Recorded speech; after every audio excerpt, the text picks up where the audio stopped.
Hello, welcome to Soulprint Intuitive Tarot. It is January 10th, and I am absolutely thrilled that you have found me and are going to spend a couple of minutes with me today.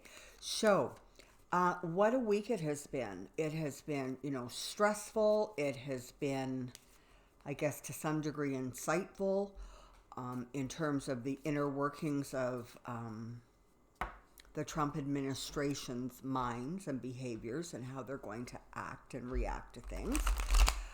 So I thought today I would take a look at Mike Pence and Mike Pompeo, because both of them are in this whole, first of all, the Ukraine mess and the Iran mess up to their knickers. They are so complicit and so involved in what is going on. And I just thought it would be really interesting to take a look and see if we can decipher maybe their motivations or maybe what's going on behind the scene. So that's where we're at. So I think we're going to start with Pence. So give it a couple more quick shuffles. Maybe, hold on. Let's finish shuffling and then I'll bring the camera down. Okay, Mike Pence. Let's find out what's going on with Vice President Mike Pence. Come on down. I have a question, and my question is,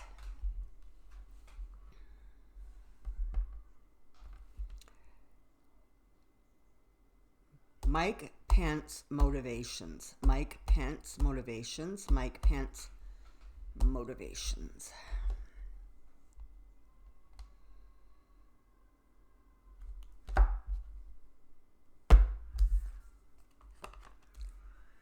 Okay, well, that got left on the bottom. So, this obviously, hold on here. This doesn't look right.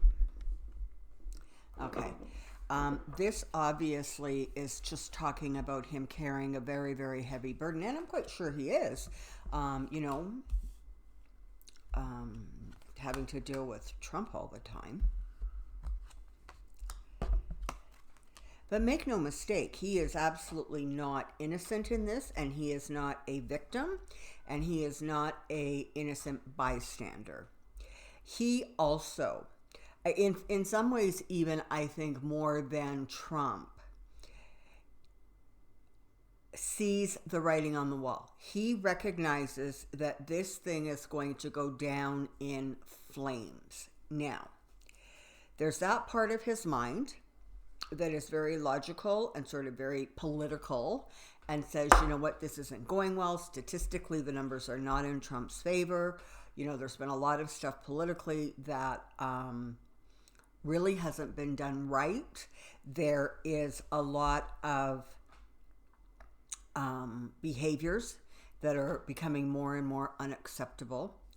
And I have my fingers in some of these mud pies, and so I also need to kind of be careful. That's part of his mind. The other part of his mind is, but this is divinely inspired, and God wants me to have this abundance, and God wants me to have this success, and God wants me to reap all of the rewards and benefits, financial and otherwise, that I can reap.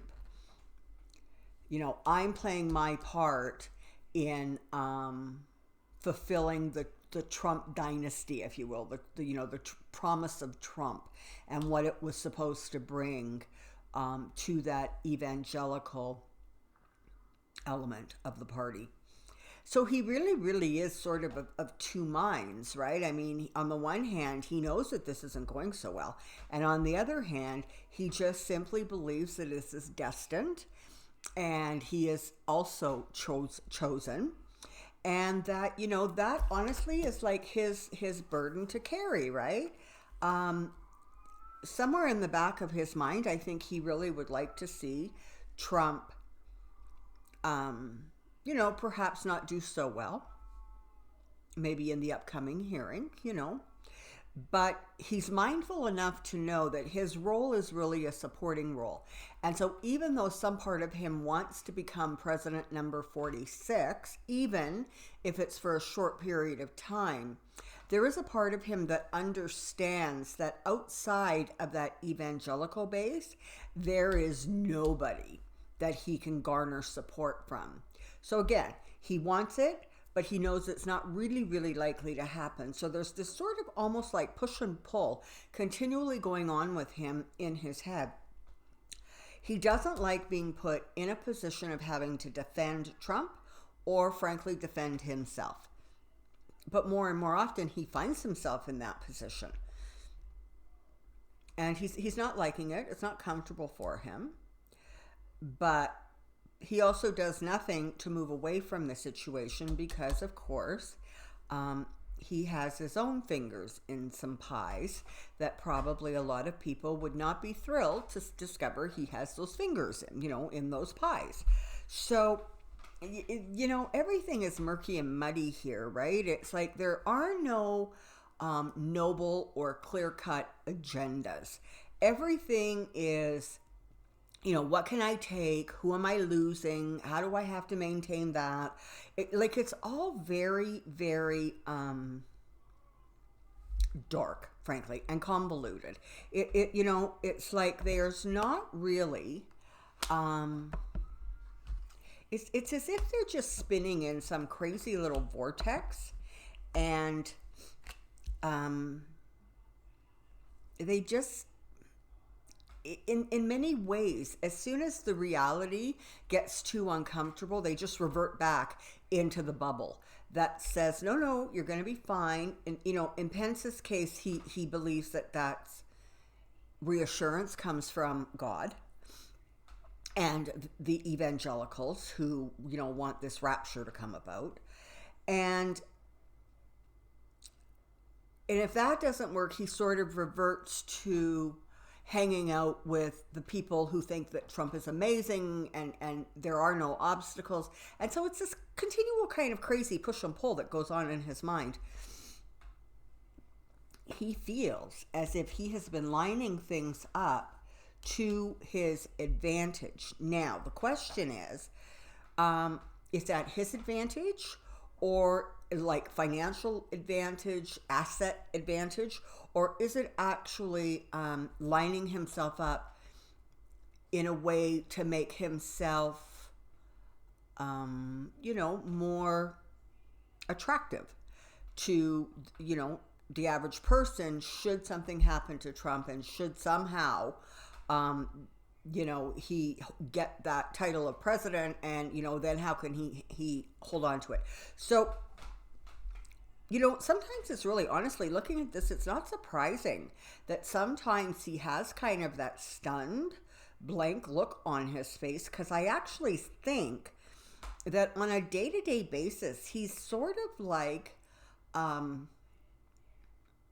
beaten puppy, a badly abused animal who doesn't really know what to expect from the abuser at any given moment, and so they're continually in a crouched, possessive, protective stance because they know the blows are coming. They just don't know how. So that blank look is honestly, sometimes it's like he just truly doesn't know how the hell he got himself into this, and he's not real sure he knows how to get out of it. But there's one thing that he's starting to become kind of a little bit mindful of, and that's that he's going to end up getting screwed in the end. It's not going to end well for him. It never does when you have the Ten of Swords. And the thing is that it's as if he has so many secrets. There's so much going on behind the scene that he really, really does not know how to defend himself because he doesn't have the truth on his side. I also would not be surprised, and this is probably not going to happen as long as Trump is in office, or perhaps maybe towards the end, like maybe July, August, kind of right before the election, to discover that someone somewhere is investigating him. And it's being done very quietly right now, but at some point this information is going to come out. And frankly, that in and of itself, depending on the timing of that information and announcement coming out, he could actually find himself bounced right off the Trump ticket, assuming Trump is still hanging in there and is still in office. Alternatively, if Trump is not in office, this information coming out will absolutely destroy any chances as he has of being the next president, under the Republican Party flag. So there's kind of a lot of crazy going on there. Yeah. Okay, so you know what? As far as Pence goes, he understands at this point that he is trapped. Okay, he has already told too many lies. He has already twisted and manipulated the truth in too many instances. He understands that he has virtually no credibility, and he really feels that the walls are closing in on him very, very quickly. He is not feeling at all safe or secure in his position. And there is some real agitation and some real fear there. And interesting, it looks as if there is going to be some powerful women who are kind of looking at the situation and saying, yeah, you know what? It's time to bring some clarity to the behavior of Pence. It's not even a matter of let's bring him down as much as it's we need to open the book on this and get some information out to the people so there is some clarity. But again, this is not good, right? I mean, he's got the 5, the 7, and the 10 of swords here. So however you slice it, it really doesn't look good for Pence. And as I was doing that, I was remembering that the other person I wanted to look at was William Barr, because apparently, I think it was yesterday or the day before, the New York City Bar Association sent a letter to the heads of both parties. So the 4 of them, right?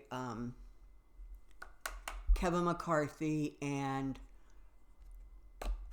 Moscow Mitch, and then Schumer and Pelosi, all got a letter from the New York Bar saying that they strongly suggested that William Barr be investigated for being partisan, for not being the impartial officer of the law that he is supposed to be, but being biased and partisan. So, I don't know. Is anybody going to do anything about that? Probably not, because, I'm thinking maybe somehow that would fall to William Barr. And of course, I'm not quite sure how that's going to work, but it sort of feels, I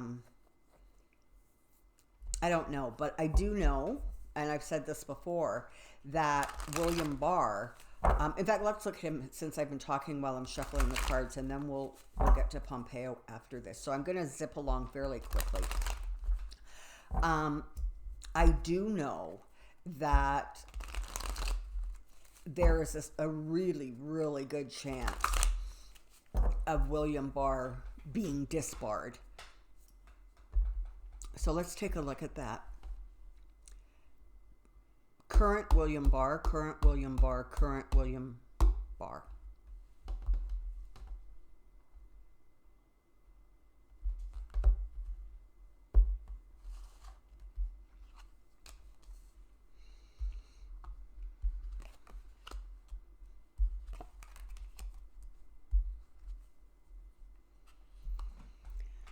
Okay, so for right now,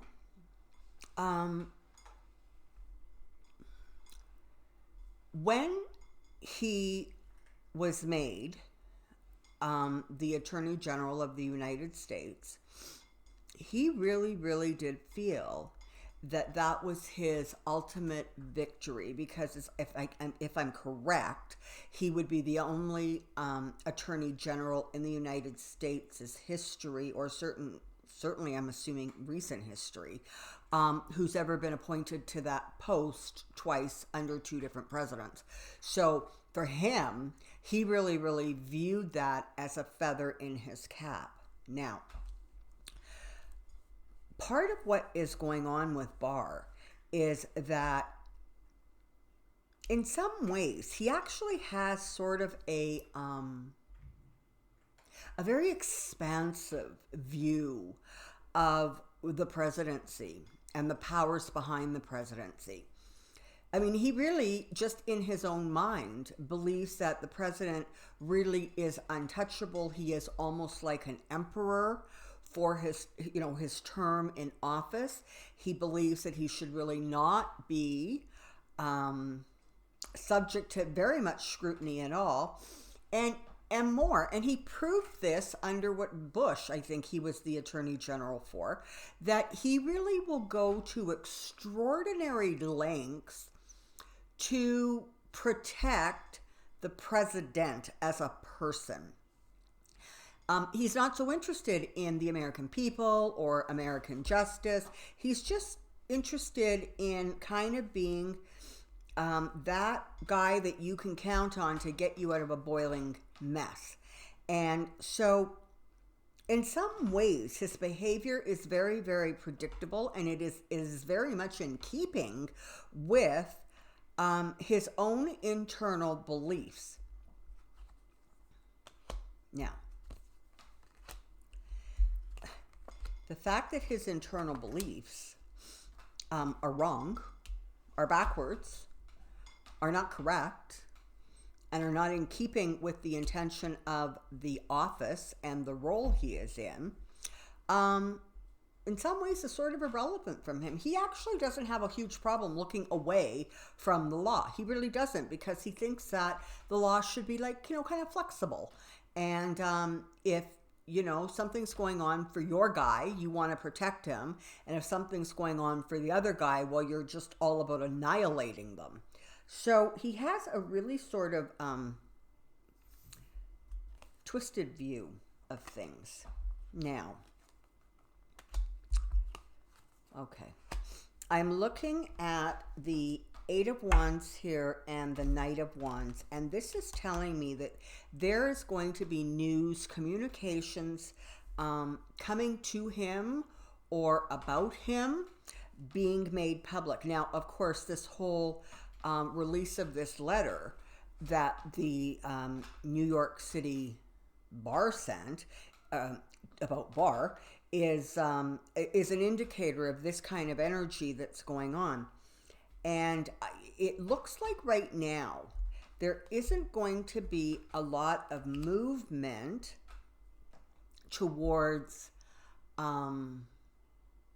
sort of taking the Barr up on its suggestion. I don't see that. But what I do see is behind the scenes, some really powerful women have sort of been given a bit of a heads up.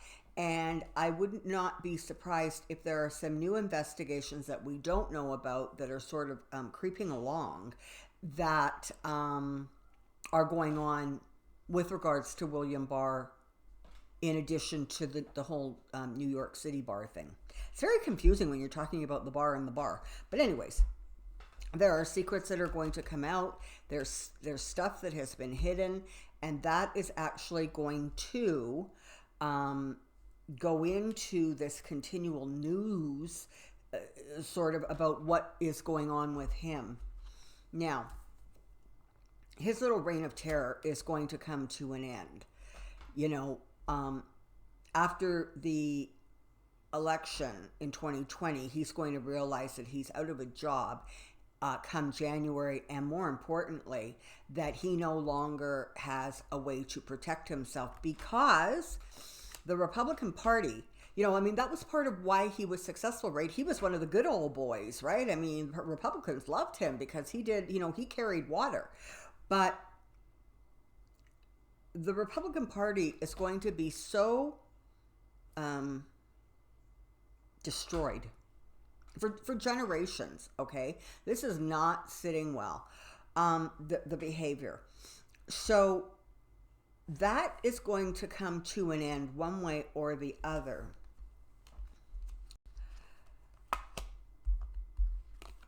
Yeah, okay. So whether he gets disbarred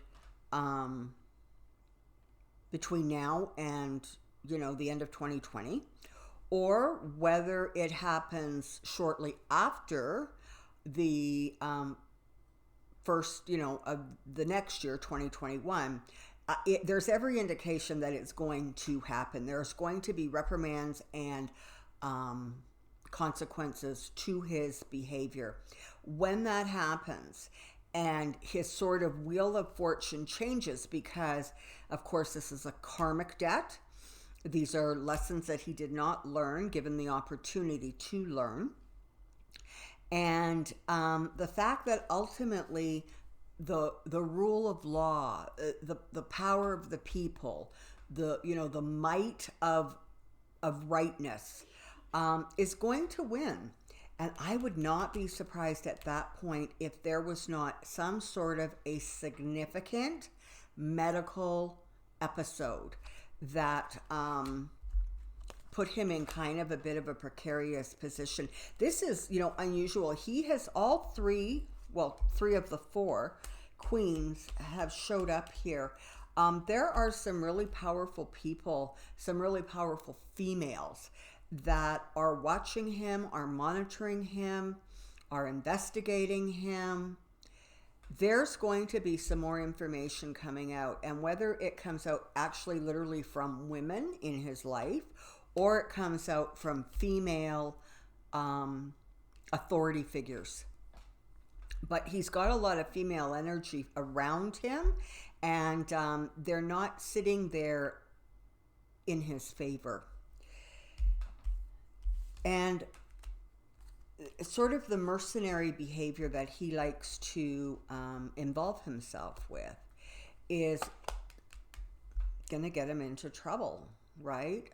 He just speeds ahead. He has no regard for the truth. He's not into protecting his own people at the Department of Justice.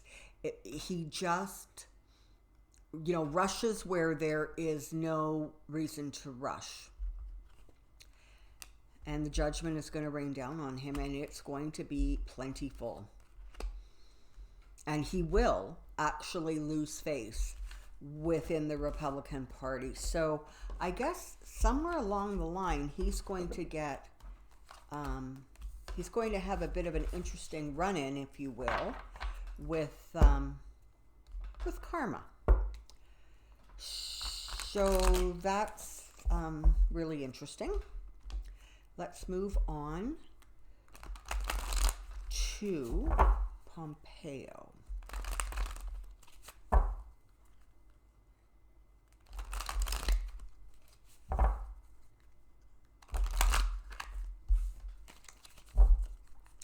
So, Pompeo is out there right now.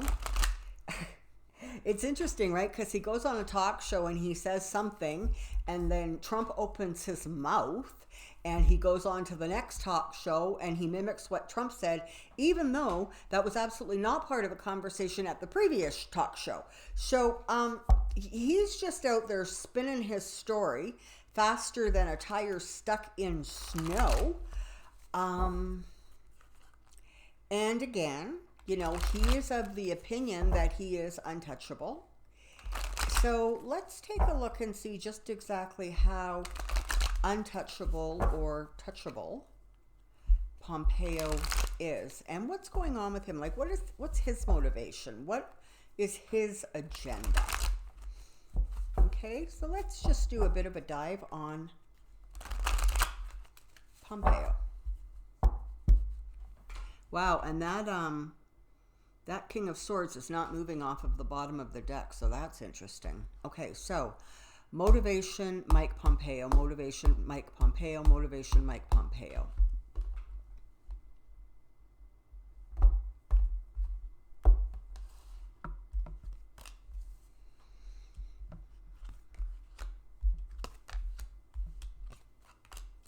Okay.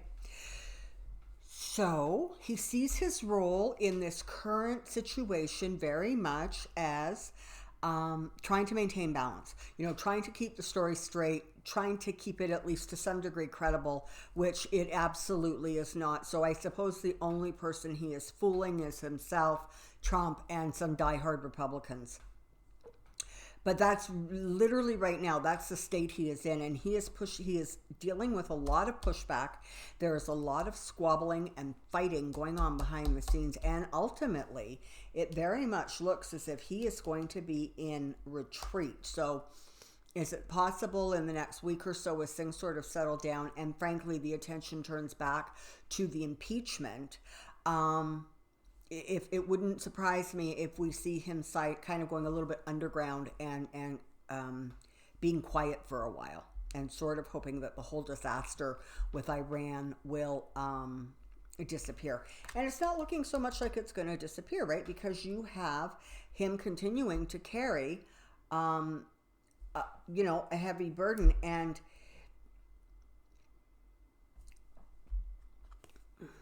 it's okay.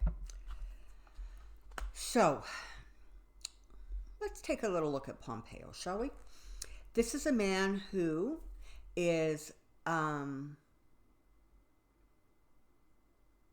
very well connected and very well respected in Republican circles. He is greedy for power. He makes no kind of bones about it, right? I mean, he really thinks that he should be president, and I don't think he thinks that that should happen really far off into the future. And, as far as he is concerned, having that Secretary of State title behind him, he thinks has put him in a really good position. Now, it didn't work so well for Hillary Clinton, so I'm not exactly quite sure why he thinks it's going to be this big benefit for him, but apparently he does. He gets news. He's getting fed information, and I don't quite know from where. I'm also not at all convinced that his motivation, when it comes right down to it, is to protect Trump. I think what we're going to see here is things fall apart. You're going to see somebody who really almost shifts the blame and does this, well, yes, that's what I did, but I was following, the commands of the commander-in-chief. I was doing what he wanted. That is my job. My job is to facilitate his policies, the things he wants to happen. That's my job, to make that happen. So I would not be surprised if somewhere down the line, and I don't see it in this year, I see it sort of in the next couple of years, where all of a sudden the story gets really, really twisted. And he also is trying to come across as one of those people who, they stayed in the Trump administration because they believed that they were helping the wheels not fall off. They believed that they were the adult in the room. So he already has some very, very interesting strategies in mind for how he is going to kind of bring this situation to heal in his benefit in the future. Unfortunately, I don't actually think that's going to work so well for him. And part of the reason is interesting. Part of it is simply because we have seen so much of Mike Pompeo lying that it's not going to be hard when he tries to move out of this position and reframe it, that we're not going to actually be able to recognize when he lies. And more than that, because of the lying and distortion and omissions, that's his favorite thing, right? He lies by omission. He's not really blatant the way Trump is, but he just doesn't say things. He keeps them quiet, and only when circumstances change and shift does he then alter, the story to fit the new information. Excuse me. So this isn't going to end well for him. He's going to discover that people who he actually thought he could count on going forward are going to abandon him. They're going to say, you know what, you are too dirty. You are not going to be able to help the Republican Party rebrand itself because you are so much a part of what destroyed the brand in the first place. Not that Mitch McConnell had anything to do with it, of course, or Paul Ryan, or Kevin McCarthy, or Nunes. The list goes on and on and on and on. There is going to be some real interesting things coming to light, and I'm not sure that he is going to actually be able to justify it. So really right now what I'm seeing is there's secrets, and he's scared of the secrets coming out. He's trying desperately to sort of remove himself a little bit from the picture and lay low, because he's trying to get himself into some calmer waters where he does not have to be the voice of Trump several times a day spouting, crap, right? So yeah, so super interesting times going on with, I guess in some ways you could say, three of the men in the United States who certainly hold powerful positions. And it is tragic, frankly, to see three people in powerful positions completely corrupt the position as they try to work under a incredibly corrupt president. And make no mistake, they were not exactly pure as the driven snow before this, but this really has taken them to new lows. And in all three cases, I don't see any of them recovering from this. So karma's a bitch. What can I say, right? I mean, this whole administration was really given the opportunity to rise above and to rebrand itself and to create new. And instead, they just got into a big old mud fight with a whole bunch of really slick pigs, okay? And on that note, I think I'll wrap this up. So, again, thank you so much for your support of this channel. I am incredibly grateful, and likewise the support you are giving to Soulprint Insights. It's fabulous. Thank you. Take care, be well, and I'll see you really soon. Bye.